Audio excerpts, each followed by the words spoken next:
Paper tap, दूध वाला और कोटक जैसी कंपनीज जहां नेगेटिव यूनिट इकोनॉमिक्स के चलते तबाह हो गई, खत्म हो गई, वहीं ज़ारा, स्टारबक्स और एडिडास जैसी कंपनीज लो यूनिट इकोनॉमिक्स के बावजूद भी मार्केट में राज कर रही हैं। क्यों हो रहा है ये पक्षपात? क्यों एक ही जैसी कंपनीज, क्यों सक्सेसफुल स्टार्टअप्स खत्म हो जाते हैं नेगेटिव इकोनॉमिक्स की वजह से और कुछ कंपनीज लो इकोनॉमिक्स के बावजूद भी ग्रो कर जाती हैं, वो डिस्कस करने वाले हैं हम लोग इस वीडियो में। हेलो एंड नमस्कार, मेरा नाम है भार्गव त्यागी और आज हम लोग बात करेंगे unit economics, the biggest reason for startup failures. क्या है ये यूनिट इकोनॉमिक्स? पहले थोड़ा सा इंग्लिश में बोल देता हूँ ताकि जो लोग यहाँ पे फैंसी सुनने आए हैं वो हो जाए, उसके बाद अपन अपनी आराम से लाइट लैंग्वेज में, कॉमन पर्सन की लैंग्वेज में बात करेंगे। तो यूनिट इकोनॉमिक्स की डेफिनेशन अगर मैं बुक के हिसाब से बोलूं तो आता है direct revenues and cost of any business on a per unit basis.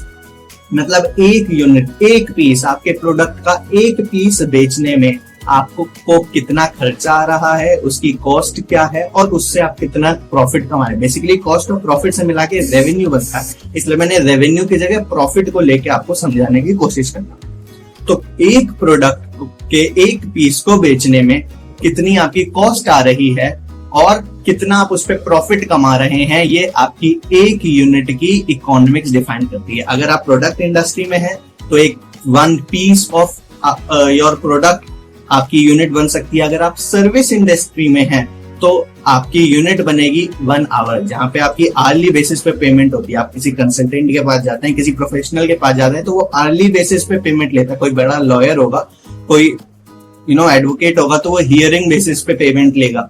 तो एक घंटे की हियरिंग, 1 घंटे की कंसल्टेशन के लिए क्या इकोनॉमिक्स चल रही है, वो यूनिट इकोनॉमिक्स के अंदर आएगी सर्विस इंडस्ट्री।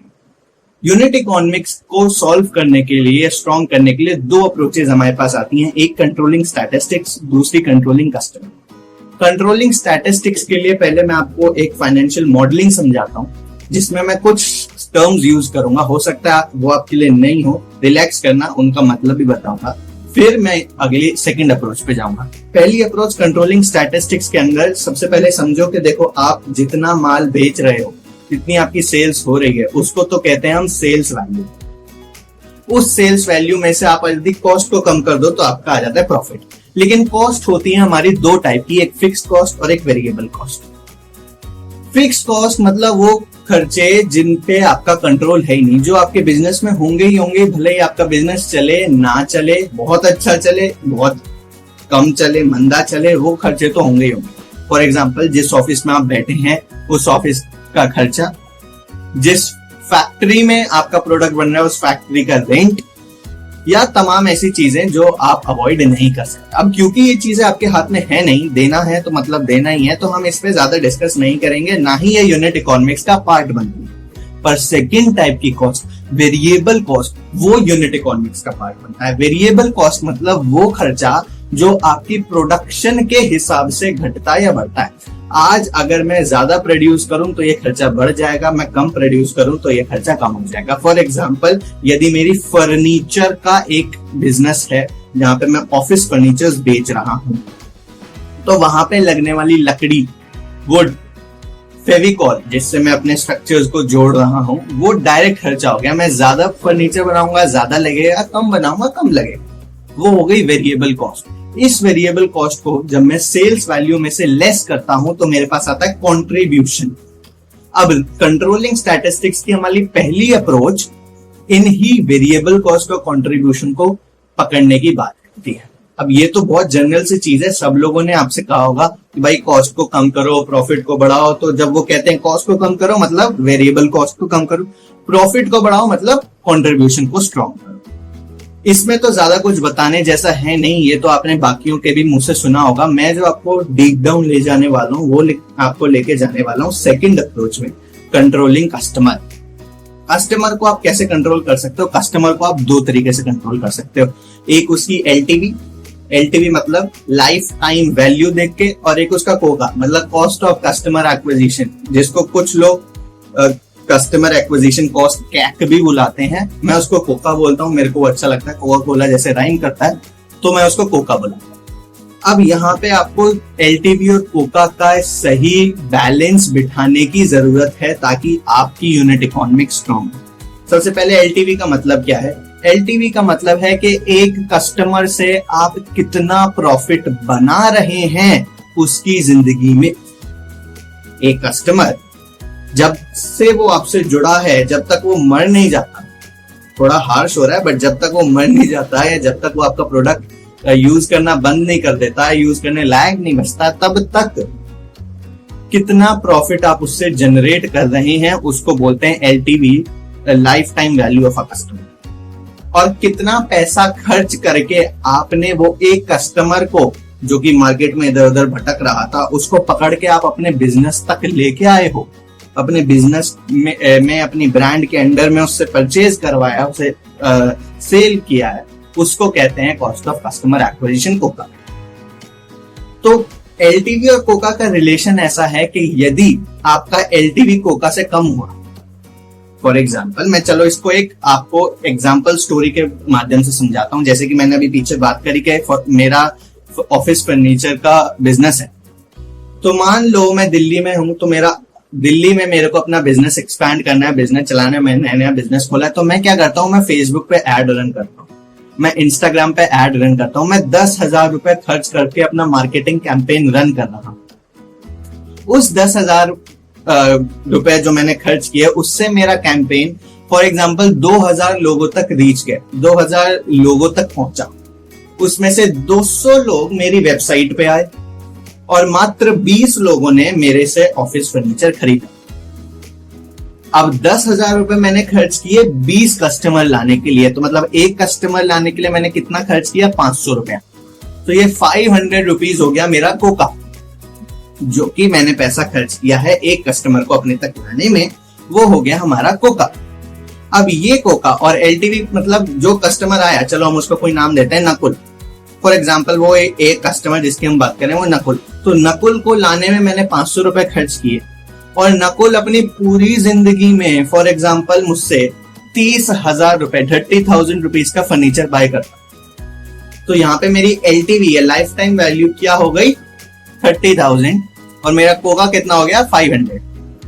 तो अब ये देखने वाली बात है कि अगर जो आपकी एलटीवी कोका से ज्यादा है, जो कि है 30,000 इज मोर देन 500, तो इसका मतलब है कि मैं यूनिट पॉजिटिव में चल रहा हूं। यूनिट पॉजिटिव मतलब कि मेरी यूनिट इकोनॉमिक स्ट्रॉन्ग है।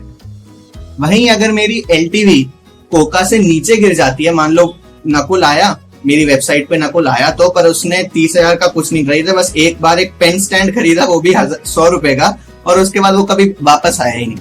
तो मतलब मैंने नकुल को लाने के लिए खर्च किए 500 रुपए और वो सिर्फ 100 रुपए की परचेज करके गया, तो 400 रुपए का तो मेरा वैसे ही लॉस हो गया। और ऊपर से ये 100 रुपए भी पूरे तो आए नहीं है ना, क्योंकि कुछ तो खर्चा उस पेन स्टैंड को बनाने में भी लगा होगा, है ना। तो प्रॉफिट मेरा इज लेस देन 100 रुपीज। और प्रॉफिट क्या, जब 400 रुपए तो मेरे वैसे ही माइनस में चले गए थे, तो प्रॉफिट तो कुछ हुआ ही नहीं। इसका मतलब क्या है कि मैंने कैश बर्न कर दिया, जितना भी मेरे पास पैसा था वो सारा मैंने जला दिया, मैंने फूक दिया, मैंने एक अनक्वालिफाइड लीड जनरेट करी, मेरे को उससे इतना पैसा नहीं मिला क्योंकि मैंने 500 खर्च किया और सिर्फ 100 रुपए की सेल हुई। तो आपको एलटीवी और कोका के बीच में राइट बैलेंस बिठाना जरूरी है। अगर आपका एलटीवी कोका से ज्यादा है तो आपकी प्रॉफिटेबिलिटी बताएगा। अब सवाल ये आ सकता है कि कितना ज्यादा होना चाहिए, एक आइडियल रेशियो तो दे दो कि इतना ज्यादा आपका एलटीवी होना चाहिए कोका से, या कितना। तो जो आइडियल रेशियो इन्वेस्टर्स और वेंचर कैपिटलिस्ट फर्म्स ने एक स्टार्टअप के लिए डिफाइन किया गया है वो है 3:1। मतलब अगर नकुल पूरी जिंदगी में मुझसे 30,000 का सामान खरीदता है तो that has to be 3 times और more the cost I have spent to acquire him. मतलब 500 रुपए तो बहुत डिसेंट अमाउंट है, मैं नकुल को लाने के लिए 10,000 रुपए तक खर्च कर सकता था। मतलब मेरा बिजनेस जो है वो प्रॉफिटेबल चल रहा है।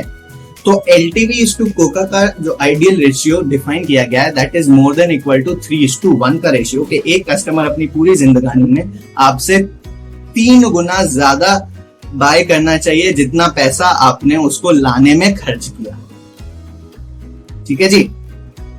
अब यहाँ पे अगला पॉइंट ये या अगला क्वेश्चन आपके दिमाग में आ सकता है, चलो क्वेश्चन नहीं, चलो मैं ही आपको बता देता हूँ, एक इन्फॉर्मेशन दे देता हूँ कि जो एलटीवी माइनस कोका हमने अभी निकाला, 30,000 माइनस 500 रुपए जो हमने अभी नकुल के लिए किया, ये हमने एक कस्टमर के लिए किया, नकुल के लिए। अगर मैं सारे पोटेंशियल कस्टमर जितने मार्केट में उन सबका प्लस कर दूं तो सिग्मा एलटीवी माइनस कोका हमारी मार्केट अपॉर्चुनिटी को बढ़ाता है। आपने सुना होगा कि ये इंडस्ट्री इतने $1 मिलियन की हो गई, ये इंडस्ट्री इतने $1 बिलियन की हो गई। कैसे? वैल्यूएशन कैसे निकल रही है? कौन नाप रहा है कि ये इंडस्ट्री कितने मिलियन की या कितने $1 बिलियन की हुई है? यहां से sigma LTV minus Coca is the formula जिससे आप अपनी मार्केट अपॉर्चुनिटी निकाल सकते। अब अगर इस वीडियो में मैंने आपको सिर्फ ये बता के छोड़ दिया कि भाई एलटीवी और कोका का बैलेंस बिठा लो, अपने कस्टमर को सही से आपका कंट्रोल हो जाएगा, वेरिएबल का उसका कंट्रीब्यूशन देख लो तो आपकी स्टैटिस्टिक्स कंट्रोल हो जाएगी, जिससे आपकी यूनिट इकोनॉमिक स्ट्रांग हो जाएगी, तो थोड़ा सा अनफेयर हो जाएगा। अब आप मेरे पास आए हो, ये वीडियो देख रहे हो, अब तक टिके हुए हो, तो मेरा कुछ तो फर्ज बनता है। फर्ज के जरिए मैं आपको बताता हूं कि एलटीवी को यदि बढ़ाना है, जो कि बढ़ाना ही है यूनिट इकोनॉमिक स्ट्रांग करने के लिए, और कोका को अगर गिराना है, कोका को अगर डिक्रीज करना है, तो क्या क्या स्टेप्स आपको उठाने चाहिए। एलटीवी को बढ़ाने के लिए सबसे पहले तो आपको नंबर ऑफ बाइज बढ़ाने पड़ेंगे। नंबर ऑफ बाइज मतलब एक कस्टमर कितनी बार अपनी लाइफ टाइम में आपसे परचेज कर रहा है, वो फ्रीक्वेंसी आपको बढ़ानी पड़ेगी। Number of times the customers buys from you, आपको वो इंक्रीज करने पड़ेंगे। अगर कोई पहले आपसे 2 या 3 बार में परचेज कर रहा है, तो कोशिश करो वो अब आपसे 6, 7, 8 बार परचेज करे अपनी पूरी लाइफ स्पैन में।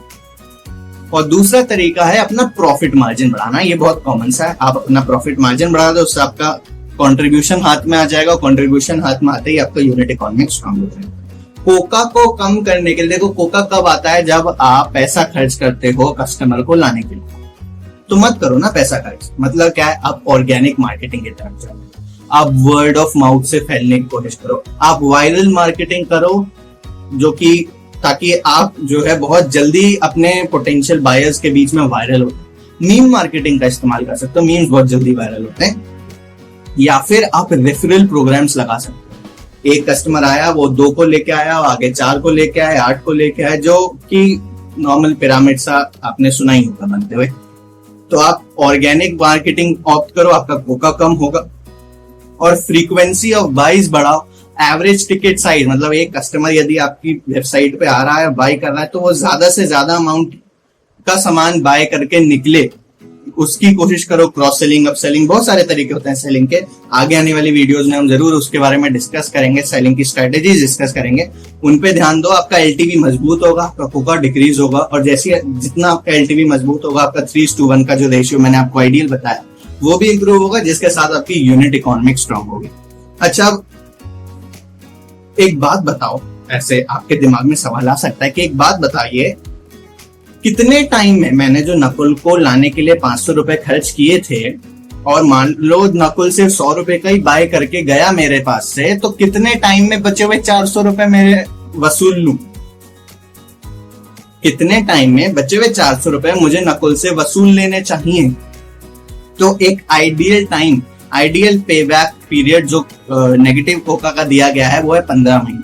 मतलब नकुल अभी अगर मेरे पास से 100 रुपए की परचेज करके गया है ना, तो आगे आने वाले 15 महीने में मुझे कम से कम उससे 400 रुपए की तो और परचेज करवानी ही पड़ेगी। उसके लिए अपनी सेल्स मजबूत करो, मार्केटिंग स्ट्रॉन्ग करो, रीटारगेटिंग पे फोकस करो, जो करना है करो, पर 15 महीनों के अंदर अंदर आपने जो उसके ऊपर 500 रुपए खर्च किए हैं वो रिकवर हो जाने चाहिए। क्यों जरूरी है यूनिट इकोनॉमिक्स का स्ट्रॉन्ग होना? वो इसलिए क्योंकि बहुत सारे वेंचर कैपिटलिस्ट और इन्वेस्टर्स जो कि इन्वेस्ट करते हैं अर्ली स्टेज स्टार्टअप्स में, वो फोकस करते हैं कि जो भी स्टार्टअप उनके पास आ रहा है, यूनिट इकोनॉमिक्स उसकी बहुत स्ट्रॉन्ग हो, ताकि वो फटाफट से अपना पैसा लगाते हो स्टार्टअप को स्केल कर पाए, प्रॉफिटेबली उस स्टार्टअप को स्केल कर पाए, और वो प्रॉफिटेबिलिटी पूरी ऑर्गेनाइजेशन में स्प्रेड आउट कर पाए। कैसा लगा आपको यूनिट इकोनॉमिक्स समझ के? क्या थोड़ी और वैल्यू ऐड हुई? आपको जो पता था उससे एग्जिस्टिंग में थोड़ा सा आपको और पता चला? मेरे को जरूर नीचे कमेंट्स में बताइएगा। टिल देन, अगर आपको और ऐसी वीडियोस देखनी, आपको और सीखने में मजा आता है, तो do not forget to subscribe the channel को सब्सक्राइब करें और वीडियो को लाइक करें। धन्यवाद।